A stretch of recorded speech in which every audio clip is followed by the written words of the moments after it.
ਤੇ ਹੁਣ ਇਹ ਪਤਾ ਲੱਗਿਆ ਵੀ ਕੈਨੇਡਾ ਦੇ ਵਿੱਚ ਇਸ ਸਮੇਂ 3 ਮਿਲੀਅਨ ਤੋਂ ਜ਼ਿਆਦਾ ਟੈਂਪਰੇਰੀ ਰੈਜ਼ੀਡੈਂਟਸ ਨੇ ਜੋ ਕਿ ਕੰਪੀਟ ਕਰ ਰਹੇ ਨੇ 3,80,000 PR ਸਪੌਟਸ ਦੇ ਲਈ। ਪਾਲਿਸੀ ਤਾਂ ਸੀਗੀ ਹੋਈ ਨਹੀਂ ਕੋਈ ਸਰਕਾਰ ਦੀ, ਬਸ ਬਲਾਈਂਡਲੀ ਉਹ ਬੁਲਾਈ ਗਏ, ਸੱਦੀ ਗਏ, ਪਿਓਰ ਇਗਨੋਰੈਂਸ ਤੇ ਕੰਮ ਚੱਲ ਰਿਹਾ ਸੀ। Failure to plan is planning to fail।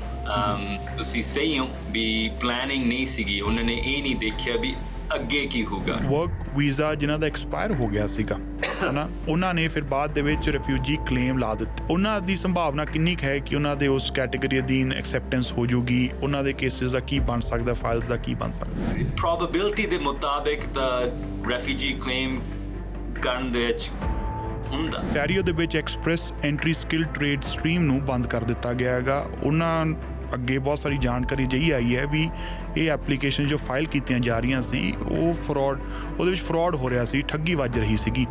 ਤੇ ਇਹ ਕਿੰਨਾ ਸੀਰੀਅਸ ਇਸ਼ੂ ਹੈਗਾ। ਆਫ ਕੋਰਸ ਆਪਾਂ ਦੇਖ ਚੁੱਕੇ। ਆਈ ਥਿੰਕ ਅਗਲੇ ਸਾਲ ਹੁਣ ਆਪਾਂ CBSA ਨੂੰ ਦੇਖਾਂਗੇ ਵੀ CBSA ਕਾਫੀ ਅਗਰੈਸਿਵ ਹੋਣਗੇ।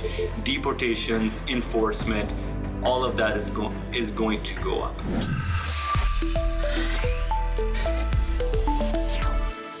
CKYR 106.7 ਰੈਡ FM ਸੁਣ ਰਹੇ ਹੋ ਜੀ ਤੁਸੀਂ। ਗੁੱਡ ਮਾਰਨਿੰਗ ਕੈਲਗਰੀ ਸ਼ੋਅ ਚੱਲ ਰਿਹਾ। ਮੈਂ ਤੁਹਾਡਾ ਹੋਸਟ ਸ਼ਿਵਕਰਮਨ ਸਿੰਘ ਧਾਲੀਵਾਲ। ਤੇ ਹੁਣ ਸਾਡੇ ਸ਼ੋਅ ਦੇ ਵਿੱਚ ਸ਼ਾਮਲ ਹੋ ਗਏ ਨੇਗੇ ਇਮੀਗ੍ਰੇਸ਼ਨ ਲਾਇਰ ਰਾਜ ਸ਼ਰਮਾ ਜੀ। ਉਹਨਾਂ ਨਾਲ ਗੱਲਬਾਤ ਕਰਦੇ ਹਾਂ ਇਮੀਗ੍ਰੇਸ਼ਨ ਪਾਲਿਸੀਜ਼ ਦੇ ਉੱਤੇ। ਤੇ ਰਾਜ ਜੀ, ਤੁਹਾਡਾ ਬਹੁਤ ਬਹੁਤ ਸਵਾਗਤ ਹੈ ਗੁੱਡ ਮਾਰਨਿੰਗ ਕੈਲਗਰੀ ਸ਼ੋਅ ਦੇ ਵਿੱਚ। Good morning Shivkarman. Thank you so much for making out the time. ਤੇ ਤੁਸੀਂ ਇੱਥੇ ਆਏ ਹੋ ਕੀਮਤੀ ਸਮਾਂ ਕੱਢ ਕੇ, ਥੈਂਕ ਯੂ ਸੋ ਮਚ। ਤੇ ਰਾਜੀ, ਸਭ ਤੋਂ ਪਹਿਲਾਂ ਸਵਾਲ ਤਾਂ ਮਨ ਦੇ ਵਿੱਚ ਇਹੀ ਆਉਂਦਾ ਲੈ ਪਿੱਛੇ ਜੇ ਅਸੀਂ ਕਿੰਨੀਆਂ ਖਬਰਾਂ ਸੁਣੀਆਂ ਬਜਟ ਤੋਂ ਬਾਅਦ, ਓਵਰਆਲ ਉਸ ਤੋਂ ਬਾਅਦ ਹੋਰ ਬੜੇ ਐਨਾਲਿਸਿਸ ਆਏ ਨੇ। ਤੇ ਹੁਣ ਇਹ ਪਤਾ ਲੱਗਿਆ ਵੀ ਕੈਨੇਡਾ ਦੇ ਵਿੱਚ ਇਸ ਸਮੇਂ 3 ਮਿਲੀਅਨ ਤੋਂ ਜ਼ਿਆਦਾ ਟੈਂਪਰੇਰੀ ਰੈਜ਼ੀਡੈਂਟਸ ਨੇ ਜੋ ਕਿ ਕੰਪੀਟ ਕਰ ਰਹੇ ਨੇ 3,80,000 PR ਸਪੌਟਸ ਦੇ ਲਈ। ਇਹ ਹਾਲਾਤ ਸਾਡੇ ਕਿਵੇਂ ਬਣੇ ਜੀ? ਇਹਦੇ ਵਿੱਚ ਕਿਹੜੇ ਫੈਕਟਰਸ ਨੇ ਕੰਟਰੀਬਿਊਟ ਕੀਤਾ? ਸਰਕਾਰਾਂ ਨੇ ਕਿਵੇਂ, ਸਰਕਾਰਾਂ ਦਾ ਕੀ ਰੋਲ ਰਿਹਾ ਹੈਗਾ? ਤੇ ਸਾਡੀ ਇਮੀਗ੍ਰੇਸ਼ਨ ਸਿਸਟਮ ਵਾਸਤੇ ਇਹ ਸਾਰੀ ਸਿਚੁਏਸ਼ਨ ਦੀ ਮਾਇਨੇ ਕੀ ਨੇ? ਹੁਣ ਕਿਵੇਂ ਨਿਕਲਾਂਗੇ ਇੱਥੋਂ ਅਸੀਂ? ਸ਼ਿਵਕਰਮਨ, ਸਵਾਲ ਤਾਂ ਕਾਫੀ ਤੁਹਾਡਾ ਚੰਗਾ ਵੀ ਹੈ ਤੇ ਆਬਵੀਅਸਲੀ ਥੋੜ੍ਹਾ ਜਿਹਾ ਕੰਪਲੀਕੇਟਡ ਵੀ ਹੈਗਾ। ਹਮੇਸ਼ਾ ਪਰਮਨੈਂਟ ਰੈਜ਼ੀਡੈਂਸੀ ਜਦੋਂ ਵੀ ਆਪਾਂ ਗੱਲ ਕਰ ਰਹੇ ਹਾਂ, ਪਰਮਨੈਂਟ ਰੈਜ਼ੀਡੈਂਟ ਲੈਵਲਸ ਕਰੀਬ 1% ਦੇ ਨੇੜੇ ਤੇੜੇ ਕੈਨੇਡਾ ਦੀ ਟੋਟਲ ਆਬਾਦੀ ਦੀ ਸੀਗੀ ਕਾਫੀ ਚਿਰ ਵਾਸਤੇ, ਕਾਫੀ ਦਹਾਕਿਆਂ ਵਾਸਤੇ। ਸੋ ਹਾਰਪਰ ਦੇ ਜ਼ਮਾਨੇ ਤੋਂ ਪਹਿਲਾਂ ਵੀ ਤੇ ਕ੍ਰੈਟੀਅਨ, ਮਾਰਟਨ, ਲਿਬਰਲ ਜ਼ਮਾਨੇ ਦੇ ਵਿੱਚ ਕਰੀਬ 1%, ਸੋ 2.5 ਲੱਖ 3 ਲੱਖ ਦੇ ਨੇੜੇ ਤੇੜੇ। ਨਾਓ what's happened is that ਉਹ ਜਿਹੜਾ ਪਰਮਨੈਂਟ ਰੈਜ਼ੀਡੈਂਟ ਨੰਬਰ ਉਹ ਵੱਧ ਚੁੱਕਿਆ ਸੀਗਾ ਟਰੂਡੋ ਸਰਕਾਰ ਦੇ ਥੱਲੇ, ਕਰੀਬ 5 lakh per year। It's the pressure though, ਜਿਹੜਾ pressure ਆਪਾਂ ਸਮਝ ਸਕਦੇ ਹਾਂ ਜਾਂ is from the temporary residents। ਹੁਣ temporary residents 24 ਸਾਲ ਪਹਿਲਾਂ ਤੁਹਾਡੇ ਕੋਲੇ 70,000 ਬੰਦੇ ਸੀਗੇ ਇੱਥੇ ਜਿਨ੍ਹਾਂ ਕੋਲੇ ਟੈਂਪਰੇਰੀ ਫੋਰਨ ਵਰਕਰ ਸੀਗੇ। ਉਹ ਨੰਬਰ ਹੁਣ 1.5 ਮਿਲੀਅਨ 15 ਲੱਖ ਤੋਂ ਜ਼ਿਆਦਾ ਹੋ ਚੁੱਕਿਆ। ਸੋ 24 ਸਾਲ ਪਹਿਲਾਂ ਇੰਟਰਨੈਸ਼ਨਲ ਸਟੂਡੈਂਟਸ 1,20,000 ਸੀਗੇ, ਉਹ ਨੰਬਰ ਹੁਣ 1 ਮਿਲੀਅਨ ਤੋਂ ਜ਼ਿਆਦਾ ਹੋ ਗਿਆ। ਸੋ what happened is that the Trudeau government ਨੇ ਟੈਂਪਰੇਰੀ ਰੈਜ਼ੀਡੈਂਟਸ ਦੀ ਉਹ ਵਧਾਤਾ, ਉਹ ਦਰਵਾਜ਼ਾ ਖੁੱਲ੍ਹਾ ਕਰਤਾ ਕਿਉਂਕਿ ਉੱਥੇ ਕੈਪਸ ਨਹੀਂ ਹੈਗੇ। ਇੱਥੇ ਪਰਮਨੈਂਟ ਰੈਜ਼ੀਡੈਂਸ ਦੀ ਕੈਪਸ ਹੈਗੇ 1% ਲੈਟਸ ਸੇ ਲਗਭਗ of the population, but temporary residents ਦੇ ਉੱਤੇ ਕੋਈ ਕੈਪਸ ਨਹੀਂ ਸੀਗੇ ਤੇ ਉਹ ਟੂਟੀ ਉਹਨਾਂ ਨੇ ਖੋਲ੍ਹਤੀ ਪੂਰੀ ਤਰ੍ਹਾਂ। So that's the issue. ਸੋ ਹੁਣ ਤੁਹਾਡੇ ਕੋਲ 3 ਮਿਲੀਅਨ ਟੈਂਪਰੇਰੀ ਰੈਜ਼ੀਡੈਂਟਸ ਆ। ਹੁਣ ਮੈਨੂੰ ਨਹੀਂ ਪਤਾ ਵੀ 3 ਮਿਲੀਅਨ ਟੈਂਪਰੇਰੀ ਰੈਜ਼ੀਡੈਂਟਸ ਉਹ ਸਾਰੇ PR ਚਾਹੁੰਦੇ ਆ ਕਿ ਨਹੀਂ, ਕਿਉਂਕਿ 3 ਮਿਲੀਅਨ ਦੇ ਵਿੱਚ ਕੁਛ ਲੋ ਸਕਿੱਲ ਟੈਂਪਰੇਰੀ ਫੋਰਨ ਵਰਕਰਸ ਵੀ ਆ ਜਾਂਦੇ ਆ, ਐਗਰੀਕਲਚਰਲ ਪ੍ਰੋਗਰਾਮਸ ਵਿੱਚ ਜਿਹੜੇ ਵੀ ਇੱਥੇ ਹੈਗੇ ਆ ਉਹ ਵੀ ਆ ਜਾਂਦੇ ਆ, ਵਿਜ਼ਟਰਸ ਵੀ ਉਹਨਾਂ ਦੀ ਵੀ ਗਿਣਤੀ ਹੋ ਜਾਂਦੀ ਹੈ। ਸੋ ਸਾਰੇ ਤਾਂ ਨਹੀਂ PR ਦਾ ਸੰਭਾਵਨਾ ਰੱਖਦੇ ਆ ਜਾਂ ਉਮੀਦ ਰੱਖਦੇ ਆ, but no matter what pressure ਬਹੁਤ ਜ਼ਿਆਦਾ। ਹੁਣ ਇੰਨੇ ਲੋਕ ਆ ਚੁੱਕੇ ਆ, ਇੱਥੇ ਕੰਮ ਕਰ ਚੁੱਕੇ ਆ, ਟੈਕਸ ਭਰ ਚੁੱਕੇ ਆ, ਪੜ੍ਹ ਚੁੱਕੇ ਆ, ਉਹਨਾਂ ਦੀ ਉਮੀਦ ਸੀਗੀ ਤੇ ਉਹ ਉਮੀਦ ਕੋਈ ਜਿਵੇਂ ਕੋਈ ਫਸਾਨਾ ਨਹੀਂ ਸੀਗਾ, ਕੋਈ ਅਰਮਾਨ ਨਹੀਂ ਸੀਗਾ। ਉਹ ਉਮੀਦ ਪਾਲਿਸੀ ਦੇ ਨਾਲ ਉਹਨਾਂ ਨੇ ਦੇਖਿਆ ਵੀ ਦੂਸਰੇ ਵੀ ਸਟੂਡੈਂਟਸ ਆ ਚੁੱਕੇ ਆ, ਕੰਮ ਕਰਦੇ ਆ ਤੇ ਫਿਰ PNP ਜਾਂ ਐਕਸਪ੍ਰੈਸ ਐਂਟਰੀ ਦੇ ਜ਼ਰੀਏ ਉਹ PR ਬਣ ਚੁੱਕੇ ਸੀਗੇ। ਸੋ ਉਹ ਹੁਣ ਉਹ ਜਿਹੜਾ ਸੁਪਨਾ ਜਿਹੜਾ ਵੀ ਸੀਗਾ ਉਹ ਹੁਣ ਐਸੈਂਸ਼ਲੀ ਬੰਦ ਹੋ ਗਿਆ। ਦੇਰ ਇਜ਼ ਨੋ ਚਾਂਸ ਵੀ 3 ਮਿਲੀਅਨ ਜਾਂ 25 ਲੱਖ ਜਾਂ 20 ਲੱਖ ਉਹ ਬੰਦੇ ਹੁਣ 3,80,000 ਜਿਹੜੇ ਸਲੋਟਸ ਹੈਗੇ ਆ ਉਹ ਸ਼ਾਇਦ ਨਹੀਂ ਨੈਵੀਗੇਟ ਕਰ ਪਾਣਗੇ ਜਾਂ ਮੋਸਟ ਲਾਈਕਲੀ ਨਹੀਂ ਕਰ ਪਾਣਗੇ। ਰਾਜੀ ਪ੍ਰਾਈਮ ਮਿਨਿਸਟਰ ਮਾਰਕ ਕਾਰਨੀ ਇਹ ਦਾਅਵਾ ਕਰ ਰਹੇ ਨੇ ਕਿ ਉਹ ਇਮੀਗ੍ਰੇਸ਼ਨ ਦੇ ਜੋ ਲੈਵਲਸ ਨੇ ਉਹਨੂੰ ਘਟਾ ਰਹੇ ਨੇਗੇ, ਪਰ ਦੂਜੇ ਪਾਸੇ PR ਲੈਵਲ ਪਰ ਸਾਲ ਪਰ ਈਅਰ 3,80,000 ਰਹਿ ਰਿਹਾ ਜੀ। ਅਤੇ ਉਹਦੇ ਨਾਲ ਨਾਲ ਟੈਂਪਰਰੀ ਰੈਜ਼ੀਡੈਂਟਸ ਵਾਸਤੇ ਨਵਾਂ ਪਾਥਵੇ ਵੀ ਰੱਖਿਆ ਹੈਗਾ, 1,48,000 ਉੱਥੇ ਵੀ ਸੀਟਸ ਨੇ, ਸਪੋਟਸ ਨੇ। ਕੀ ਉਹਨਾਂ ਨੇ ਕੁਛ ਅਸਲ ਦੇ ਵਿੱਚ ਰਿਐਲਿਟੀ ਦੇ ਵਿੱਚ ਕੋਈ ਕੱਟ ਲਾਇਆ ਹੈਗਾ ਕਿ ਇਹ ਸਿਰਫ ਸਿਆਸੀ ਨਾਟਕ ਖੇਡਿਆ ਜਾ ਰਿਹਾ ਉਹਨਾਂ ਵੱਲੋਂ, ਪੋਲੀਟੀਕਲ ਥੀਏਟ੍ਰਿਕਸ ਨੇ? ਨਹੀਂ, ਸਿਆਸੀ ਨਾਟਕ ਤਾਂ ਨਹੀਂ, ਨਾਟ ਐਗਜ਼ੈਕਟਲੀ, ਨਾਟ ਪੂਰੀ ਤਰ੍ਹਾਂ ਤੋਂ ਨਹੀਂ। ਸੋ ਜੇ ਆਪਾਂ ਦੇਖੋ 3,80,000 ਐਨੂਅਲੀ, ਅਤੇ ਫਿਰ ਉਹਨਾਂ ਨੇ ਇਹ ਵੀ ਐਲਾਨ ਕੀਤਾ ਵੀ 1,48,000 ਓਵਰ 2 years ਉਹ PR ਦੇਣਗੇ। ਨਾਓ ਆਰ ਦੈਟ 1,48,000, 1,15,000 ਉਹ ਪ੍ਰੋਟੈਕਟਡ ਪਰਸਨਸ ਆ, ਯਾਨੀ ਕਿ ਉਹਨਾਂ ਦਾ ਰੈਫਿਊਜੀ ਕਲੇਮ ਮੰਨ ਚੁੱਕਿਆ। ਸੋ ਦੇ ਆਰ ਪ੍ਰੋਟੈਕਟਡ ਪਰਸਨਸ, ਉਹ PR ਬਣਨਗੇ, ਉਹ ਕਿਤੇ ਨਹੀਂ ਜਾ ਸਕਦੇ। ਸੋ ਮੈਂ ਦੇਖ ਸਕਦਾ ਵੀ from their point of view ਉਹਨਾਂ ਨੇ ਨਹੀਂ ਇਹਨਾਂ ਦੀ ਗਿਣਤੀ ਕੀਤੀ ਇੱਥੇ। ਟੂ ਸਮ ਡਿਗਰੀ ਉਹ ਸ਼ਫਲ ਉਹਨਾਂ ਨੇ ਕੀਤਾ, ਟੂ ਸਮ ਡਿਗਰੀ ਤੁਸੀਂ ਦੇਖ ਸਕਦੇ ਹੋ ਵੀ ਇਹ ਆਰੋਪ ਤੁਸੀਂ ਲਾ ਸਕਦੇ ਹੋ ਉਹਨਾਂ ਦੇ ਉੱਤੇ ਵੀ ਲਾਈਕ ਇਹ ਤੁਸੀਂ ਕੋਸ਼ਿਸ਼ ਕਰ ਰਹੇ ਹੋ ਵੀ ਨੰਬਰਸ ਫਿਰ ਵੀ 5 ਲੱਖ ਦੇ ਨੇੜੇ ਤੇੜੇ ਹੋਣਗੇ ਅਗਲੇ 2 ਸਾਲ, ਮਗਰ ਉਹ ਜਿਹੜਾ 1,15,000 ਉਹ ਪ੍ਰੋਟੈਕਟਡ ਪਰਸਨਸ ਆ, ਉਹਨਾਂ ਨੇ ਰੈਫਿਊਜੀ ਕਲੇਮ ਉਹ ਜਿੱਤ ਚੁੱਕੇ ਆ, ਉਹ ਕਿਤੇ ਜਾ ਵੀ ਨਹੀਂ ਸਕਦੇ, ਵਾਪਸ ਨਹੀਂ ਜਾ ਸਕਦੇ। ਸੋ ਤੁਸੀਂ ਦੇਖ ਸਕਦੇ ਹੋ ਵੀ ਉਹਨਾਂ ਦੀ ਗਿਣਤੀ ਸ਼ਾਇਦ 3,80,000 ਜਿਹੜਾ ਆਪਾਂ 60% ਇਕਨੋਮਿਕ ਕਲਾਸ ਲੈਂਦੇ ਹਾਂ ਅਤੇ 40% ਨਾਨ ਇਕਨੋਮਿਕ ਕਲਾਸ ਲੈਂਦੇ ਹਾਂ। ਤੁਸੀਂ ਦੇਖ ਸਕਦੇ ਹੋ ਵੀ ਉਹਨਾਂ ਕੋਲ ਕੁਛ ਜਸਟੀਫਿਕੇਸ਼ਨ ਹੈਗਾ, ਕੁਛ ਬੁਨਿਆਦ ਹੈਗਾ ਵੀ ਇਹਨਾਂ ਦੀ ਗਿਣਤੀ ਅਲੱਗ ਹੋਣੀ ਚਾਹੀਦੀ ਆ। ਐਂਡ ਅਗੇਨ ਹੁਣ ਪ੍ਰੋਸੈਸਿੰਗ ਟਾਈਮ ਸ਼ੁਭਕਰਮਨ, ਜੇ ਤੁਸੀਂ ਰੈਫਿਊਜੀ ਕਲੇਮ ਜਿੱਤ ਚੁੱਕੇ ਹੋ ਪਿਛਲੇ ਮਹੀਨੇ ਅਤੇ ਤੁਸੀਂ ਪਰਮਾਨੈਂਟ ਰੈਜ਼ੀਡੈਂਸੀ ਵਾਸਤੇ ਅਪਲਾਈ ਕਰੋਗੇ ਅਤੇ ਤੁਹਾਡੀ ਸਮਝ ਲਓ ਵੀ ਤੁਹਾਡੀ ਫੈਮਿਲੀ ਬਾਹਰ ਆ, ਪਾਕਿਸਤਾਨ ਦੇ ਵਿੱਚ ਆ ਜਾਂ ਇੰਡੀਆ ਦੇ ਵਿੱਚ ਆ, ਜਾਂ ਰਨ 99 months 99 ਮਹੀਨੇ ਉਹ ਕਹਿ ਰਹੇ ਵੀ ਤੁਹਾਡਾ PR ਲੱਗੂਗਾ 99 ਮਹੀਨੇ। That's out of control in essence. ਅਤੇ ਇਹ ਕਿਹਾ ਜਾਂਦਾ ਹੈ ਵੀ ਜੋ ਟਰੂਡੋ ਸਰਕਾਰ ਦਾ ਜਾਂ ਜਦੋਂ ਪ੍ਰਾਈਮ ਮਿਨਿਸਟਰ ਟਰੂਡੋ ਸੀਗੇ ਦੇਸ਼ ਦੇ ਵਿੱਚ ਸਰਕਾਰ ਚਲਾ ਰਹੇ ਸੀਗੇ, ਉਹਨਾਂ ਵੇਲੇ ਟੈਂਪਰਰੀ ਰੈਜ਼ੀਡੈਂਟਸ, ਟੈਂਪਰਰੀ ਵੀਜ਼ਾਸ ਜੋ ਹੈ ਸਭ ਤੋਂ ਵੱਧ ਹੋਏ। 1.5 ਮਿਲੀਅਨ ਵਰਕਰਸ ਬੁਲਾਏ ਗਏ, ਓਵਰ 1 ਮਿਲੀਅਨ ਸਟੂਡੈਂਟਸ ਨੂੰ ਇੱਥੇ ਸੱਦਾ ਦਿੱਤਾ ਗਿਆ। ਤਾਂ ਰਾਜੀ ਇਹ ਕੀ ਪਾਲਿਸੀ ਫੇਲੀਅਰ ਹੈ? ਬਟ ਜਦੋਂ ਅਸੀਂ ਇਹ ਫਿਗਰਸ ਦੇਖਦੇ ਹਾਂ ਅਤੇ ਹੁਣ ਆਪਾਂ ਚਰਚਾ ਵੀ ਕਰ ਰਹੇ ਹਾਂ, ਐਂ ਲੱਗਦਾ ਵੀ ਪਾਲਿਸੀ ਤਾਂ ਸੀਗੀ ਹੋਈ ਨਹੀਂ ਕੋਈ ਸਰਕਾਰ ਦੀ, ਬਸ ਬਲਾਈਂਡਲੀ ਉਹ ਬੁਲਾਈ ਗਏ, ਸੱਦੀ ਗਏ, ਪਿਓਰ ਇਗਨੋਰੈਂਸ 'ਤੇ ਕੰਮ ਚੱਲ ਰਿਹਾ ਸੀ। Well, English ਦਾ ਇੱਕ ਮੁਹਾਵਰਾ ਜਾਂ ਕਹਾਵਤ ਹੈਗੀ is that failure to plan is planning to fail. ਤੁਸੀਂ ਸਹੀ ਹੋ ਵੀ ਪਲੈਨਿੰਗ ਨਹੀਂ ਸੀਗੀ, ਉਹਨਾਂ ਨੇ ਇਹ ਨਹੀਂ ਦੇਖਿਆ ਵੀ ਅੱਗੇ ਕੀ ਹੋਊਗਾ। Now ਕੁਛ ਹੱਦ ਤੱਕ ਤੁਸੀਂ ਦੇਖ ਸਕਦੇ ਹੋ ਵੀ ਆਲਰਾਈਟ ਉਹਨਾਂ ਨੇ ਫੈਡਰਲ ਗਵਰਨਮੈਂਟ ਜਾਂ ਪ੍ਰੋਵਿੰਸ਼ੀਅਲ ਗਵਰਨਮੈਂਟਸ ਉਹ ਪੋਸਟ ਸੈਕੰਡਰੀ ਇੰਸਟੀਟਿਊਸ਼ਨਸ ਨੂੰ ਫੰਡਿੰਗ ਨਹੀਂ ਦੇ ਰਹੇ ਜਾਂ ਇਨਫ ਨਹੀਂ ਦੇ ਰਹੇ। ਸੋ ਸਕੂਲਸ ਦੇਖ ਰਿਹਾ ਜਾਂ ਪ੍ਰੋਵਿੰਸਿਸ ਦੇਖ ਰਿਹਾ ਵੀ ਇੰਟਰਨੈਸ਼ਨਲ ਸਟੂਡੈਂਟਸ ਵੱਧ ਉਹ ਟਿਊਸ਼ਨ ਦੇ ਰਹੇ। So they looked at international students as a cash cow. So ਇਹ ਤਾਂ ਨਹੀਂ, ਇਹ ਐਗਜ਼ੈਕਟਲੀ ਟਰੂਡੋ ਦਾ ਕਸੂਰ ਤਾਂ ਹੈ ਨਹੀਂ, ਟਰੂਡੋ ਦੇ ਕਾਫੀ ਕਸੂਰ ਸ਼ਾਇਦ ਹੋਣਗੇ, ਬਟ ਇਹ ਉਹਨਾਂ ਦੇ ਦਰਵਾਜ਼ੇ ਦੇ ਉੱਤੇ ਆਪਾਂ ਨਹੀਂ ਪਾ ਸਕਦੇ ਵੀ ਇੰਟਰਨੈਸ਼ਨਲ ਸਟੂਡੈਂਟਸ ਇਹ ਫੇਲੀਅਰ ਜਿਹੜਾ ਹੈਗਾ ਇਹ provincial failure, provincial government failure, ਇਹ ਕਿਉਂਕਿ ਐਜੂਕੇਸ਼ਨ ਪ੍ਰੋਵਿੰਸਿਸ ਦੇ ਥੱਲੇ ਹੋਣੀ। ਸੋ you can see why ਵੀ ਉਹਨਾਂ ਨੇ ਫੰਡਿੰਗ ਨਹੀਂ ਦੇਣਾ ਚਾਹੁੰਦੇ, ਉਹ ਆ ਦੇਖ ਰਿਹਾ ਵੀ ਇੰਟਰਨੈਸ਼ਨਲ ਸਟੂਡੈਂਟਸ ਹੈਗੇ end of course federal government approved those students as well. ਦੂਸਰੀ ਗੱਲ ਆਪਾਂ ਕਹਿ ਸਕਦੇ ਵੀ ਕੋਵਿਡ ਦੇ ਟਾਈਮ ਤੇ 1-2 ਸਾਲ ਵਾਸਤੇ ਇਮੀਗ੍ਰੇਸ਼ਨ ਨੰਬਰਸ plummeted।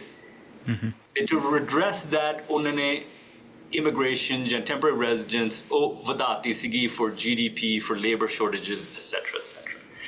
ਹਾਂ, ਬਟ ਇੱਕ ਵਾਰੀ ਉਹਨਾਂ ਨੇ ਕੈਲੀਬ੍ਰੇਟ ਨਹੀਂ ਕੀਤਾ ਜਿੰਨਾ ਉਹ ਕਰਨਾ ਚਾਹੀਦਾ, ਅਤੇ ਹੁਣ of course prime minister Carney ਨੂੰ ਇਹ ਫਿਰ ਕੈਲੀਬ੍ਰੇਸ਼ਨ ਕਰਨੀ ਪੈਣੀ ਆ, ਵਿਚ ਮੀਨਸ ਦੈਟ ਇਹ ਥੋੜ੍ਹਾ ਜਿਹਾ ਹੁਣ ਦਰਦ ਤਾਂ ਲੱਗੂਗਾ, ਡਿਸਲੋਕੇਸ਼ਨ ਹੋਊਗਾ, ਅਤੇ ਅਗੇਨ ਉਮੀਦ ਤੇ ਅਰਮਾਨ ਨੂੰ ਐਡਜਸਟਮੈਂਟ ਅਤੇ ਐਕਸਪੈਕਟੇਸ਼ਨਸ ਨੂੰ ਘਟਾਉਣੇ ਪੈਣੇ ਆ। ਅਤੇ ਰਾਜੀ ਇੱਕ ਸਵਾਲ ਇਹ ਵੀ ਹੈ ਵੀ ਬਹੁਤ ਸਾਰੇ ਲੋਕ ਸਾਨੂੰ ਫੀਡਬੈਕ ਦਿੰਦੇ ਜਦੋਂ ਪੁੱਛਣਾ ਚਾਹੁੰਦੇ ਨੇ, ਡਾਊਟ ਹੈ, ਦੁਵਿਧਾ ਹੈ, ਤੁਸੀਂ ਜਿੰਨਾ ਦੱਸ ਸਕਦੇ ਹੋ ਪਲੀਜ਼ ਦੱਸਿਓ ਵੀ ਵਰਕ ਵੀਜ਼ਾ ਜਿਨ੍ਹਾਂ ਦਾ ਐਕਸਪਾਇਰ ਹੋ ਗਿਆ ਸੀਗਾ ਹੈ ਨਾ, ਉਹਨਾਂ ਨੇ ਫਿਰ ਬਾਅਦ ਦੇ ਵਿੱਚ ਰਿਫਿਊਜੀ ਕਲੇਮ ਲਾ ਦਿੱਤੇ। ਉਹਨਾਂ ਦੀ ਸੰਭਾਵਨਾ ਕਿੰਨੀ ਕੁ ਹੈ ਕਿ ਉਹਨਾਂ ਦੇ ਉਸ ਕੈਟੇਗਰੀ ਅਧੀਨ ਐਕਸੈਪਟੈਂਸ ਹੋ ਜੂਗੀ? ਉਹਨਾਂ ਦੇ ਕੇਸਿਸ ਦਾ ਕੀ ਬਣ ਸਕਦਾ, ਫਾਈਲਸ ਦਾ ਕੀ ਬਣ ਸਕਦਾ? It's difficult to say, Shubhkarman, ਕਿਉਂਕਿ ਹਰ ਰੈਫਿਊਜੀ ਕੇਸ ਡਿਪੈਂਡ ਕਰਦਾ ਵੀ ਉਹ ਕਿਹੜੇ ਮੁਲਕ ਤੋਂ ਹੈਗੇ ਆ, ਉਹਨਾਂ ਨੂੰ ਕੀ ਪਨਾਹ ਦਾ ਕੀ ਬੁਨਿਆਦ ਕੀ ਹੈਗੀ ਆ, ਉਹ ਕਿਸ ਗੱਲੋਂ ਉਹਨਾਂ ਨੇ ਕਿਹਾ ਵੀ ਉਹਨਾਂ ਨੂੰ ਡਰ ਹੈਗਾ। ਕਈ ਕੇਸ ਕਾਮਯਾਬ ਹੋਣਗੇ, but right now 3 lakh backlog, ਸੁਣਵਾਈ ਦੇ ਟਾਈਮ ਲੱਗਣਗੇ 4, 5, 6 ਸਾਲ, ਸ਼ਾਇਦ ਜ਼ਿਆਦਾ ਵੀ। So it all depends, but of course ਜਦੋਂ ਤੁਸੀਂ ਸੁਣਵਾਈ ਕਰੋਗੇ ਤੁਸੀਂ ਦੇਖੋਗੇ ਵੀ ਉਹ 4-5 ਸਾਲ ਇੱਥੇ ਕੈਨੇਡਾ ਦੇ ਵਿੱਚ ਰਹਿੰਦੇ ਆ ਤੇ ਉਹਨਾਂ ਨੇ ਪਹਿਲਾਂ ਸ਼ਾਇਦ ਵਾਪਸ ਆਪਦੇ ਮੁਲਕ ਵੀ ਜਾ ਚੁੱਕੇ ਆ, ਵਾਪਸ ਵੀ ਆ ਚੁੱਕੇ ਤੇ ਅਚਾਨਕ ਵਰਕ ਪਰਮਿਟ ਐਕਸਪਾਇਰੀ ਤੋਂ ਬਾਅਦ ਉਹ ਹੁਣ ਰੈਫਿਊਜੀ ਕਲੇਮ ਕਰ ਰਹੇ ਆ। ਸੋ ਆਫ ਕੋਰਸ ਇਹ ਇੰਪੈਕਟ ਹੋ ਸਕਦਾ ਉਹਨਾਂ ਦੀ success rate, but again depend ਕਰਦਾ ਸ਼ੁਭਕਰਮਨ, ਕਿਉਂਕਿ ਕੁਝ ਲੋਕ ਕਹਿੰਦੇ ਵੀ ਠੀਕ ਆ ਆਪਾਂ ਰੈਫਿਊਜੀ ਕਲੇਮ ਕਰ ਲਾਂਗੇ, 4, 5, 6, 7 ਸਾਲ ਲੱਗ ਜਾਣਗੇ ਉਹ ਕਲੇਮ ਵਾਸਤੇ, ਸ਼ਾਇਦ ਵਿਆਹ ਵੀ ਹੋ ਜੂਗਾ ਜਾਂ ਸਪਾਂਸਰਸ਼ਿਪ ਹੋ ਜੂਗੀ ਜਾਂ ਆਪਾਂ ਕੋਈ ਹੋਰ ਰਾਹ ਆ ਜੂਗਾ, ਸ਼ਾਇਦ ਆਪਾਂ ਜਿੱਤ ਵੀ ਜਾਵਾਂਗੇ। ਰੈਫਿਊਜੀ ਕਲੇਮ ਜੇ ਨਾ ਮਨਜ਼ੂਰ ਹੁੰਦੀ ਹੈ ਉਹਦੀ ਅਪੀਲ ਹੁੰਦੀ ਆ, ਅਪੀਲ ਤੋਂ ਬਾਅਦ ਫੈਡਰਲ ਕੋਰਟ ਵੀ ਹੁੰਦਾ। ਸੋ ਇਟਸ ਯੂਰ ਪ੍ਰੋਬੇਬਿਲਿਟੀ ਦੇ ਮੁਤਾਬਿਕ ਦਾ ਰੈਫਿਊਜੀ ਕਲੇਮ ਕਰਨ ਦੇ ਵਿੱਚ ਫਾਇਦਾ ਹੁੰਦਾ। ਤਾਂ ਹੀ ਉਹ ਤਾਂ ਉਹਨਾਂ ਨੇ ਬੰਦ ਕੀਤਾ। ਹੁਣ ਆ ਜਿਹੜਾ ਨਵਾਂ ਉਹਨਾਂ ਨੇ ਕਾਨੂੰਨ ਐਲਾਨ ਕੀਤਾ ਸੀਗਾ ਜੂਨ ਦੇ ਵਿੱਚ, which is that ਜੇ ਤੁਸੀਂ ਕੈਨੇਡਾ ਦੇ ਵਿੱਚ 2020 ਤੋਂ ਬਾਅਦ ਇੱਥੇ ਆ ਚੁੱਕੇ ਹੋ ਤੇ ਤੁਹਾਨੂੰ ਸਾਲ ਦੇ ਵਿੱਚ ਤੁਹਾਨੂੰ ਰੈਫਿਊਜੀ ਕਲੇਮ ਕਰਨਾ ਪੈਣਾ। ਸੋ ਦੈਟਸ ਵਾਈ ਉਹਨਾਂ ਨੇ ਇਹ ਕੋਸ਼ਿਸ਼ ਕੀਤਾ ਬੰਦ ਕਰਨ ਵਾਸਤੇ ਇਹ ਜਿਹੜਾ ਰਾਹ ਹੈਗੇ, ਕਿਉਂਕਿ ਇਹਦੇ ਵਿੱਚ ਕੁਝ ਫਾਇਦਾ ਸੀਗਾ, ਐਪਲੀਕੈਂਟਸ ਵਾਸਤੇ ਫਾਇਦਾ ਸੀਗਾ ਤੇ ਆਬਵੀਅਸਲੀ ਸਰਕਾਰ ਜਾਂ ਗਵਰਨਮੈਂਟ ਵਾਸਤੇ ਖਾਮਤੀ ਜਾਂ ਕਟੌਤੀ ਸੀਗੀ। ਇੰਟਰਨੈਸ਼ਨਲ ਸਟੂਡੈਂਟਸ ਦੇ ਉੱਤੇ ਵਿੱਚ ਵੱਡਾ ਕੱਟਸ ਲਾਇਆ ਗਿਆ, ਟੈਂਪਰਰੀ ਵਰਕਰਸ 'ਤੇ ਵੱਡਾ ਕੱਟ ਲਾਇਆ ਗਿਆ ਹੈਗਾ। ਇਹਦਾ ਲੇਬਰ ਮਾਰਕੀਟਸ, ਕਾਲਜਿਸ ਅਤੇ ਹਾਊਸਿੰਗਸ ਦੇ ਉੱਤੇ ਕਿਸ ਤਰ੍ਹਾਂ ਦਾ ਅਸਰ ਪੈਣਾ ਜੀ? ਕਿੱਦਾਂ ਦਾ ਇੰਪੈਕਟ ਪੈਣਾ? ਹੁਣ 50% ਉਹ ਕਹਿ ਰਹੇ ਆ ਵੀ ਇੰਟਰਨੈਸ਼ਨਲ ਸਟੂਡੈਂਟਸ ਵਿੱਚ ਰਿਡਕਸ਼ਨ ਹੋਊਗਾ ਤੇ ਟੈਂਪਰਰੀ ਫੋਰਨ ਵਰਕਰਸ ਦੇ ਵਿੱਚ ਕਰੀਬ 30,000 ਔਰ ਸੋ ਤੋਂ ਜ਼ਿਆਦਾ ਪਰ ਈਅਰ। ਸਰਕਾਰ ਦਾ ਗੋਲ ਤਾਂ ਇਹੀ ਹੈਗਾ ਵੀ ਜਿਹੜਾ ਇੰਪੈਕਟ ਹੈਗਾ ਹਾਊਸਿੰਗ ਦੇ ਉੱਤੇ, ਅਫੋਰਡੇਬਿਲਿਟੀ ਦੇ ਉੱਤੇ, ਸਰਵਿਸਿਜ਼ ਦੇ ਉੱਤੇ ਵੀ ਉਹ ਘਟਣਗੇ। ਆਈ ਡੋਂਟ ਨੋ, ਮੇਰੇ ਖਿਆਲ ਦੇ ਵਿੱਚ ਜਿਹੜੇ ਇੰਟਰਨੈਸ਼ਨਲ ਸਟੂਡੈਂਟਸ ਆ ਇਹਨਾਂ ਨੂੰ ਅਨਫੇਅਰ ਬਲੇਮ ਮਿਲ ਚੁੱਕਿਆ, ਕਿਉਂਕਿ ਹਾਊਸਿੰਗ ਕਾਸਟ ਦਾ ਇੰਟਰਨੈਸ਼ਨਲ ਸਟੂਡੈਂਟ ਆਉਣ ਤੋਂ ਪਹਿਲਾਂ ਵੀ ਸੀਗਾ। ਹਾਊਸਿੰਗ ਅਫੋਰਡੇਬਿਲਿਟੀ ਵਾਸ ਐਨ ਇਸ਼ੂ ਇਨ 2015 ਔਰ 2018 ਤੇ ਆ ਜਿਹੜੇ ਵਿਚਾਰੇ ਇੰਟਰਨੈਸ਼ਨਲ ਸਟੂਡੈਂਟਸ ਕੋਵਿਡ ਦੇ ਟਾਈਮ ਤੇ ਹੀਰੋ ਸੀਗੇ ਤੇ ਉਸ ਤੋਂ ਬਾਅਦ ਹੁਣ ਜ਼ੀਰੋ ਬਣ ਗਏ। ਹਾਊਸਿੰਗ ਇਹਨਾਂ ਦਾ ਕਸੂਰ ਤਾਂ ਨਹੀਂ ਹੈਗਾ। ਐਮਰਜੈਂਸੀ ਵੇਟ ਟਾਈਮਸ ਜਿਹੜਾ ਸਾਡਾ ਹੈਲਥ ਕੇਅਰ ਸਰਵਿਸਿਜ਼ ਹੈਗੇ ਤਾਂ 10 ਸਾਲ ਪਹਿਲਾਂ ਵੀ ਇਹੀ ਕੰਸਰਨਸ ਹੈਗੇ ਵੀ ਬੰਦਾ ਐਮਰਜੈਂਸੀ ਜਾਂਦਾ ਤੇ ਉੱਥੇ 8, 10, 12 ਘੰਟੇ ਉਹਨੂੰ ਵੇਟ ਕਰਨਾ ਪੈਂਦਾ। ਸੋ again we've unfairly maligned internationals ਕਿਉਂਕਿ it's easy, ਉਹ ਤੁਸੀਂ ਦੇਖ ਸਕਦੇ ਵੀ ਉਹਨਾਂ ਦਾ ਕਸੂਰ ਆ, ਬਟ ਕਸੂਰ ਤਾਂ ਗਵਰਨਮੈਂਟ ਦਾ ਹੈਗਾ। ਜਾਂ ਤਾਂ ਲਿਬਰਲ ਜਾਂ ਕੰਸਰਵੇਟਿਵ ਕੋਈ government has not addressed these systemic issues of housing affordability. ਤੇ ਹਮੇਸ਼ਾ ਇਹ they've kicked the can down the line. So let's see ਮੇਰੇ ਖਿਆਲ ਦੇ ਚ ਵੀ ਕੁਝ regions ਦੇ ਵਿੱਚ the reduction of international students ਦੇ ਵਿੱਚ rent costs ਤਾਂ ਘਟਣਗੇ। I'm sure ਵੀ ਬਰੈਂਪਟਨ ਦੇ ਵਿੱਚ ਜਿਨ੍ਹਾਂ ਨੇ ਲੋਕੀ ਉਹ ਘਰ ਖਰੀਦ ਰਹੇ ਸੀਗੇ ਤੇ ਰੈਂਟ ਕਰ ਰਹੇ ਸੀਗੇ 6, 7, 8 ਇੰਟਰਨੈਸ਼ਨਲ ਸਟੂਡੈਂਟਸ ਨੂੰ, ਫॉर श्योर ਉੱਥੇ ਬਰੈਂਪਟਨ ਦੇ ਵਿੱਚ ਕੋਈ ਇੰਪੈਕਟ ਹੋਊਗਾ, ਪਰ ਉਹ ਇੰਪੈਕਟ ਰਜਾਈਨਾ ਦੇ ਵਿੱਚ ਹੋਊਗਾ, ਉਹ ਇੰਪੈਕਟ ਮੈਡੀਸਨ ਹੈਥ ਦੇ ਵਿੱਚ ਹੋਊਗਾ, ਉਹ ਇੰਪੈਕਟ ਹੋਰ ਜਗ੍ਹਾ ਦੇ ਵਿੱਚ ਹੋਊਗਾ। I don't think so. I think the rent in international students was disproportionate। ਜਾਂ ਤਾਂ lower mainland Surrey ਕਰਨੀ ਜਾਂ ਤਾਂ ਬਰੈਂਪਟਨ ਤੇ GTA ਕਰਨੀ। So we'll see, but I think that ਸਾਰੇ ਜਿਹੜੇ ਸਾਡੇ ਕੈਨੇਡਾ ਦੇ ਵਿੱਚ ਪਾਲਿਸੀ ਸ਼ਾਰਟਕਮਿੰਗਸ ਆ ਉਹ ਸਾਰੇ ਤਾਂ ਆਪਾਂ ਉਹਨਾਂ ਦੇ ਉੱਤੇ ਕਸੂਰ ਤਾਂ ਨਹੀਂ ਲਾ ਸਕਦੇ ਵੀ ਇੰਟਰਨੈਸ਼ਨਲ ਸਟੂਡੈਂਟਸ ਕਰਕੇ ਆ। ਜੀ ਬਿਲਕੁਲ। ਅਤੇ ਰਾਜੀ ਓਨਟਾਰੀਓ ਦੇ ਵਿੱਚ express entry skill trade stream ਨੂੰ ਬੰਦ ਕਰ ਦਿੱਤਾ ਗਿਆ ਹੈਗਾ। ਉਹਨਾਂ ਅੱਗੇ ਬਹੁਤ ਸਾਰੀ ਜਾਣਕਾਰੀ ਜਿਹੀ ਆਈ ਹੈ ਵੀ ਇਹ ਐਪਲੀਕੇਸ਼ਨ ਜੋ ਫਾਈਲ ਕੀਤੀਆਂ ਜਾ ਰਹੀਆਂ ਸੀ ਉਹ ਉਹਦੇ ਵਿੱਚ ਫਰੋਡ ਹੋ ਰਿਹਾ ਸੀ, ਠੱਗੀ ਵੱਜ ਰਹੀ ਸੀਗੀ। ਅਤੇ ਇਹ ਕਿੰਨਾ ਸੀਰੀਅਸ ਇਸ਼ੂ ਹੈਗਾ when it comes to immigration ਜਾਂ ਓਵਰਆਲ ਸਾਡੇ ਦੇਸ਼ ਦੇ ਸਿਸਟਮ ਨੂੰ ਲੈ ਕੇ, ਅਤੇ ਕਿੰਨੀਆਂ ਕੁ ਸਿਸਟਮ ਦੇ ਵਿੱਚ ਗੈਪਸ ਨੇ, ਵਲਨਰੇਬਿਲਿਟੀਜ਼ ਨੇ, ਉਹ ਵੀ ਥੋੜ੍ਹਾ ਚਾਨਣ ਪਾਇਓ।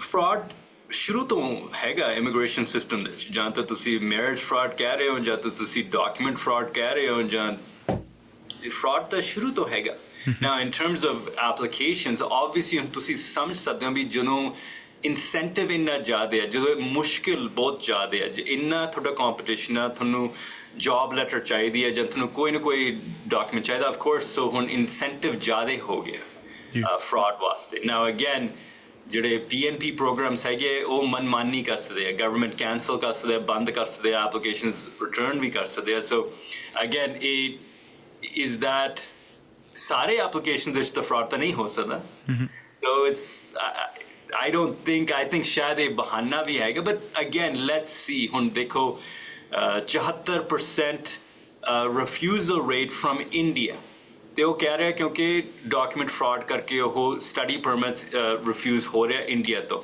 ਬਟ ਡਾਕੂਮੈਂਟ ਫਰਾਡ ਤਾਂ you know 2 ਸਾਲ ਪਹਿਲਾਂ ਵੀ ਸੀਗਾ ਇੰਡੀਆ ਤੋਂ ਜਾਂ 5 ਸਾਲ ਪਹਿਲਾਂ ਵੀ ਸੀਗਾ ਇੰਡੀਆ ਤੋਂ ਸੋ again how much of this is ਅਸਲੀਅਤ and ਹਕੀਕਤ and how much of this is ਬਹਾਨਾ by the ਕਿਉਂਕਿ ਉਹ ਕਰ ਸਕਦੇ ਆ ਮਨਮਾਨੀ ਕਰ ਸਕਦੇ ਆ ਕਿਉਂਕਿ ਉਹਨਾਂ ਵਾਸਤੇ ਸੌਖਾ ਹੈਗਾ ਸ਼ਾਇਦ ਉਹ ਪ੍ਰੋਗਰਾਮ ਉਹਨਾਂ ਦੇ ਅਲਾਈਨਮੈਂਟ ਜਾਂ ਉਹਨਾਂ ਦਾ ਕੋਈ ਫਾਇਦਾ ਉਹਨਾਂ ਨੂੰ ਨਹੀਂ ਦੇਖ ਰਹੇ ਸੀਗੇ ਸੋ ਉਹਨਾਂ ਨੇ ਥੋੜ੍ਹਾ ਜਿਹਾ ਫਰਾਡ ਦੇਖ ਲਿਆ ਤੇ ਉਹਨਾਂ ਨੇ ਕਿਹਾ ਤਾਂ ਵੀ ਆਪਾਂ ਕੈਂਸਲ ਹੀ ਕਰ ਲਾਂਗੇ ਜਾਂ ਆਪਾਂ ਐਪਲੀਕੇਸ਼ਨ ਵਾਪਸ ਹੀ ਕਰ ਲਾਂਗੇ ਸੋ but that's the future Shubkarman the future is that PNPs Alberta ਦੇ ਵਿੱਚ ਵੀ ਜਾਂ Ontario ਦੇ ਵਿੱਚ ਵੀ ਤੇ ਹੁਣ federal government ਵੀ ਉਹ ਮਨਮਾਨੀ ਕਰ ਸਕਦੇ ਆ ਐਪਲੀਕੇਸ਼ਨਸ ਕੈਂਸਲ ਕਰ ਸਕਦੇ ਆ you know ਵੀਜ਼ਾ ਦੇਣ ਤੋਂ ਬਾਅਦ ਵੀ ਸ਼ਾਇਦ ਉਹ ਕੈਂਸਲ ਕਰ ਸਕਦੇ so that's probably going to be the future is going to be government ਨੂੰ ਜ਼ਿਆਦਾ ਹੱਕ ਜਾਂ ਜ਼ਿਆਦਾ ਆਪਾਂ ਸਮਝ ਲਈਏ flexibility ਹੋਊਗਾ in dealing with applications ਕਿਉਂਕਿ backlog ਇੰਨੇ ਜ਼ਿਆਦਾ ਹੈਗੇ ਮੇਰਾ ਇਹੀ ਸਵਾਲ ਸੀ ਅਗਲਾ ਕਿ ਹੋਰ ਪ੍ਰੋਵਿੰਸਿਸ ਦੇ ਕੀ IRCC ਵੀ ਇੱਦਾਂ ਦੇ ਸਟੈਪਸ ਲੈ ਸਕਦੇ ਨੇ ਫਿਊਚਰ ਦੇ ਵਿੱਚ ਹਾਂਜੀ ਬਿਲਕੁਲ ਹੁਣ ਅਲਬਰਟਾ ਸਾਰਿਆਂ ਨੂੰ ਪਤਾ ਅਲਬਰਟਾ ਦੇ ਵਿੱਚ ਪਿਛਲੇ 3 ਸਾਲ ਵਿੱਚ ਕਿੰਨੀ ਤਬਦੀਲੀ ਹੋ ਚੁੱਕੀ ਹੈ ਅਲਬਰਟਾ ਦੇ ਵਿੱਚ ਵੀ ਅਸੀਂ ਯੂ نو ਐਕਸਪੀਰੀਅੰਸ ਓਕੇ 6 ਮਹੀਨੇ ਦੀ ਐਕਸਪੀਰੀਅੰਸ ਚਾਹੀਦੀ ਆ 6 ਮਹੀਨੇ ਦੀ ਮਿਲ ਗਈ ਤੇ ਯੂ نو ਅਗਲੇ ਦਿਨ ਉਹਨਾਂ ਨੇ ਪ੍ਰੋਗਰਾਮ ਦਾ ਸਸਪੈਂਡ ਕੀਤਾ ਜਾਂ ਉਹ ਕਹਿ ਰਿਹਾ ਵੀ ਆਪਾਂ ਤਬਦੀਲੀ ਕਰਾਂਗੇ ਸੋ ਇਹ ਤਾਂ ਆਪਾਂ ਪਹਿਲਾਂ ਦੇਖ ਚੁੱਕੇ ਹਾਂ ਇਨ ਅਲਬਰਟਾ ਇਟਸੈਲਫ ਐਟ ਲੀਸਟ ਪਿਛਲੇ 5 ਸਾਲਾਂ ਦੇ ਵਿੱਚ 6 ਸਾਲਾਂ ਦੇ ਵਿੱਚ ਕਾਫੀ ਚੇਂਜ ਹੋ ਚੁੱਕਿਆ even in Alberta without warning so programs will come programs will go ਅੱਜ ਇਹ ਪ੍ਰੋਗਰਾਮ ਸੀਗਾ ਕੱਲ ਇਹ ਪ੍ਰੋਗਰਾਮ ਸ਼ਾਇਦ ਨਹੀਂ ਹੋਊਗਾ ਐਪਲੀਕੇਸ਼ਨ ਆਪਾਂ ਜਮ੍ਹਾਂ ਕਰ ਚੁੱਕੇ ਓਕੇ ਠੀਕ ਹੈ ਐਪਲੀਕੇਸ਼ਨ ਉਹਨਾਂ ਨੇ ਵਾਪਸ ਕਰ ਲਿਆ ਸੋ ਅਗੇਨ that flexibility ਕੁਝ ਸਾਲ ਯਾਦ ਕਰੋ ਪਹਿਲਾਂ ਉਹਨਾਂ ਕੋਲੇ 4 ਲੱਖ ਕਰੀਬ 4-5 ਲੱਖ ਵਿਜ਼ਟਰ ਵੀਜ਼ਾ ਬੈਕਲੌਗ ਸੀਗਾ ਟਰੂਡੋ ਗਵਰਨਮੈਂਟ ਦੇ ਥੱਲੇ ਤੇ ਉਹ ਕਾਨੂੰਨਨ ਉਹ ਕੈਂਸਲ ਨਹੀਂ ਕਰ ਸਕਦੇ ਸੀਗੇ ਆਊਟਸਟੈਂਡਿੰਗ ਐਪਲੀਕੇਸ਼ਨ ਸੋ ਉਹਨਾਂ ਨੇ ਕੀ ਕੀਤਾ ਉਹਨਾਂ ਨੇ ਕਹਿਤਾ ਠੀਕ ਹੈ 4 ਲੱਖ ਬੰਦਿਆਂ ਵਾਸਤੇ ਅਸੀਂ ਜੇ ਤੁਹਾਡੇ ਕੋਲ ਇਨਕਾਰ ਨਹੀਂ ਹੋਇਆ ਪਿਛਲੇ ਸਾਲ ਵਾਸਤੇ ਅਸੀਂ ਤੁਹਾਡੇ ਫਾਈਨੈਂਸਿਸ ਹੀ ਨਹੀਂ ਦੇਖਾਂਗੇ we're not going to look at your intent ਵੀ ਤੁਹਾਡੀ ਨੀਅਤ ਕੀ ਹੈ ਵੀ ਤੁਸੀਂ ਵਾਪਸ ਜਾਓਗੇ ਕਿ ਨਹੀਂ ਜਾਓਗੇ ਤੇ ਆਪਾਂ ਤੁਹਾਡੀ ਕਾਗਜ਼ਾਤ ਨਹੀਂ ਦੇਖਾਂਗੇ ਫॉर ਫਾਈਨੈਂਸਿਸ ਸੋ ਉਹਨਾਂ ਨੇ ਬਲਕ ਅਪਰੂਵ ਕਰਤਾ 4 ਲੱਖ ਨਾ ਉਸ ਟਾਈਮ ਤੇ ਜਦੋਂ ਮੈਂ ਸੁਣਿਆ ਸੀਗਾ ਮੈਂ ਕਿ that seems crazy ਇਹ ਤਾਂ ਪਾਗਲਪਨ ਹੈ ਕਿਉਂਕਿ ਉਹ ਜਿਹੜੇ ਇੱਥੇ ਆਉਣਗੇ ਜੇ ਈਵਨ 20% ਕਹਿਣਗੇ ਵੀ ਆਪਾਂ ਨਹੀਂ ਵਾਪਸ ਜਾਣਾ ਚਾਹੁੰਦੇ ਵੀ ਆਪਾਂ ਰੈਫਿਊਜੀ ਕਲੇਮ ਕਰਾਂਗੇ 1 ਲੱਖ ਦਾ ਰੈਫਿਊਜੀ ਕਲੇਮ ਆ ਜਾਊਗਾ ਉੱਥੇ ਹੀ ਸੋ ਉਸ ਟਾਈਮ ਤੇ ਜਦੋਂ ਮੈਂ ਸੁਣਿਆ ਸੀਗਾ I said it's unsustainable but ਇਹੀ ਹੋਇਆ but now government outstanding applications ਜਾਂ ਜੋ ਵੀ pending applications ਆ ਉਹ ਰੱਦ ਕਰ ਸਕਦੇ ਆ with one keystroke one button and so that is the future and that's that bill C ਪਹਿਲਾਂ bill C2 ਸੀਗਾ ਹੁਣ ਉਹਨਾਂ ਨੇ ਬਿਲ C12 ਕਹਿਤਾ ਉਹਨਾਂ ਨੇ ਥੋੜਾ ਜਿਹਾ ਸੈਪਰੇਟ ਕਰਤਾ in the budget itself but that's the future it's going to be flexibility and the ability to cancel ਕਿ ਇਹਦੇ ਤੇ ਤੁਸੀਂ ਇਹ ਵੀ ਪੁੱਛਣਾ ਚਾਹਾਂਗੇ ਹੁਣ ਟਰੰਪਿਜ਼ਮ ਦਾ ਯੁੱਗ ਹੈ ਜੀ ਉਹਦਾ ਸਮਾਂ ਹੈਗਾ ਦੁਨੀਆ ਭਰ ਦੇ ਵਿੱਚ ਜਿੱਥੇ ਵੀ ਚੋਣਾਂ ਹੋ ਰਹੀਆਂ ਨੇ ਹਰ ਕੋਈ ਲੀਡਰ ਇਹੀ ਦਾਅਵਾ ਕਰ ਰਿਹਾ ਮੈਨੂੰ ਚੁਣੋ ਮੈਂ ਡਿਪੋਰਟ ਕਰੂੰਗਾ ਇਮੀਗ੍ਰੇਸ਼ਨ ਰੋਕੂੰਗਾ ਇਹ ਜਿੱਥੇ ਕਦੇ ਸੋਚਿਆ ਵੀ ਨਹੀਂ ਸੀਗਾ ਉਸ ਕੰਟਰੀਜ਼ ਦੇ ਵਿੱਚ ਵੀ ਦੇਖਣ ਨੂੰ ਮਿਲਿਆ ਜਾਪਾਨ ਦੇ ਵਿੱਚ ਚਿਲੀ ਦੇ ਵਿੱਚ ਤਾਂ ਇਹ ਸਭ ਜਿਹੜੀ ਡਿਵੈਲਪਮੈਂਟਸ ਹੋ ਰਹੀਆਂ ਨੇ ਪੋਲੀਟੀਕਲੀ ਇਹਦੇ ਵਿੱਚ ਇਮੀਗ੍ਰੇਸ਼ਨ ਦਾ ਫਿਊਚਰ ਤੁਹਾਨੂੰ ਲੱਗਦਾ ਹੈ ਕਿ ਡਾਈਸੀ ਹੈਗਾ ਆਉਣ ਵਾਲੇ ਸਮੇਂ ਦੇ ਵਿੱਚ ਜਿੰਨੇ ਸਪੌਟਸ ਨੇ ਉਹ ਹੋਰ ਵੀ ਜ਼ਿਆਦਾ ਘੱਟ ਜਾਣਗੇ ਬਿਲਕੁਲ ਬਟ ਮੈਂ ਇਹ ਕਾਫੀ ਤੁਸੀਂ ਆਰੋਪ ਤੁਸੀਂ ਲਾ ਸਕਦੇ ਹੋ ਟਰੰਪ ਸਾਹਿਬ ਕੰਨੀ ਬਟ ਇਹ ਇਕੱਲੇ ਟਰੰਪ ਨਹੀਂ ਹੈਗੇ ਕਿਉਂਕਿ ਬ੍ਰੈਗਜ਼ਿਟ ਅਗੇਨ ਤੁਸੀਂ ਯਾਦ ਕਰੋ ਬ੍ਰੈਗਜ਼ਿਟ ਦਾ ਕਾਰਨ uncontrolled immigration ਜਿਹੜੀ uncontrolled immigration ਆਈ ਸੀਗੀ ਅਗੇਨ ਆਪਾਂ we can think about it ਜਦੋਂ ਆਪਾਂ destabilize ਕਰਦੇ ਹਾਂ countries ਨੂੰ ਜਿਵੇਂ ਸੀਰੀਆ ਨੂੰ ਜਾਂ Arab Spring ਨੂੰ ਜਾਂ ਜੋ ਵੀ like whenever you have that situation Iraq ਤੋਂ ਲੈ ਕੇ Europe ਦੇ ਵਿੱਚ uncontrolled immigration in these types of countries ਜਿੱਥੇ social welfare systems ਹੈਗੇ ਆ, high trust societies ਹੈਗੇ ਆ, ਇਹਦਾ ਹਰ ਜਗ੍ਹਾ there was political change. ਜਿੱਥੇ ਤੁਹਾਡੇ ਕੋਲੇ uncontrolled immigration ਹੈਗੀ ਆ, ਉੱਥੇ ਤੁਹਾਨੂੰ political change ਮਿਲੂਗੀ. And that's not just going to be Trump, that's populism. So Hungary to ਲੈ ਕੇ, Greece to ਲੈ ਕੇ, Turkey to ਲੈ ਕੇ, Italy, you name it, France, UK ਖਾਸ ਕਰਕੇ, and of course US ਦੇ ਵਿੱਚ 8 million plus illegal immigrants coming up from Mexico.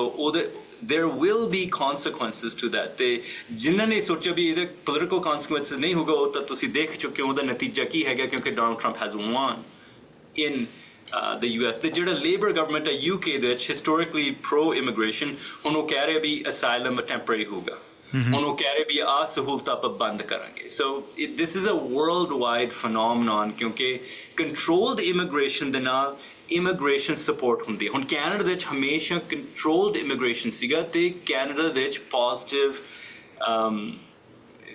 ਆਮ ਲੋਕੀ positive feeling ਸੀਗੇ, support ਕਰ ਰਹੇ ਸੀਗੇ ਇਮੀਗ੍ਰੇਸ਼ਨ. ਜਦੋਂ ਵੀ ਉਹ ਹੁਣ ਚੇਂਜ ਹੋ ਗਏ, ਉਹ ਬਦਲ ਗਿਆ, ਹੁਣ ਲੱਗ ਰਿਹਾ ਵੀ ਅਨਕੰਟਰੋਲਡ ਇਮੀਗ੍ਰੇਸ਼ਨ ਹੈ, ਇੱਥੇ ਫਿਰ ਪੋਪੂਲਰ ਸਪੋਰਟ ਇਮੀਗ੍ਰੇਸ਼ਨ ਵਾਸਤੇ ਉਹ ਘਟੂਗਾ, ਨੈਗੇਟਿਵ ਬਣੂਗਾ. So this is just a natural phenomenon. ਤੇ ਕਲੋਜ਼ਿੰਗ ਦੇ ਵਿੱਚ ਕੀ ਕਹਿਣਾ ਚਾਹੋਗੇ? Closing that, Shumkarman, yeah, immigration change is the reality. काफी change आऊगा, काफी aggressive बनूगा. ਹੁਣ CBSA, I think the other thing we have to say is that कुछ I think ਮਹੀਨਾ ਪਹਿਲਾਂ ਮੈਂ interview ਕਰ ਰਿਹਾ ਸੀਗਾ with CTV and Global. Spot checks ਕਰ ਰਹੇ 1000 ਕੰਸਟਰਕਸ਼ਨ ਵਰਕਰਸ ਦੀ, ਉਹ ਉਹਨਾਂ ਨੇ ਦੇਖੇ ਉਹਨਾਂ ਦੇ ਕਾਗਜ਼ਾਤ ਵੀ ਉਹ ਇੱਥੇ ਕੰਮ ਕਰ ਸਕਦੇ ਕਿ ਨਹੀਂ. ਉਹ ਕੈਲਗਰੀ ਦੇ ਚੋਂ ਆਪਾਂ ਪਹਿਲਾਂ ਨਹੀਂ ਦੇਖਿਆ on a wide scale.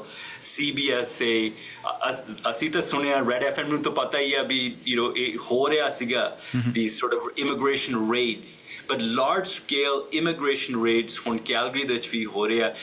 I think ਅਗਲੇ ਸਾਲ, ਆਹ ਸਾਲ ਤੱਕ of course ਆਪਾਂ ਦੇਖ ਚੁੱਕੇ. I think ਅਗਲੇ ਸਾਲ ਹੁਣ ਆਪਾਂ CBSA ਨੂੰ ਦੇਖਾਂਗੇ ਵੀ CBSA ਕਾਫੀ aggressive ਹੋਣਗੇ. Deportations, enforcement, all of that is going to go up. Raj ji, ਤੁਸੀਂ ਆਪਦਾ ਕੀਮਤੀ ਸਮਾਂ ਕੱਢਿਆ ਗੁੱਡ ਮਾਰਨਿੰਗ ਕੈਲਗਰੀ ਸ਼ੋਅ ਦੇ ਵਿੱਚ ਲਾਈਵ ਸ਼ਾਮਿਲ ਹੋਏ ਹੋ. ਥੈਂਕ ਯੂ ਸੋ ਮਚ, ਬਹੁਤ ਬਹੁਤ ਮਿਹਰਬਾਨੀ. Thank you so much. Thank you, take care ਜੀ, ਹੈਵ ਅ ਗੁੱਡ ਵਨ.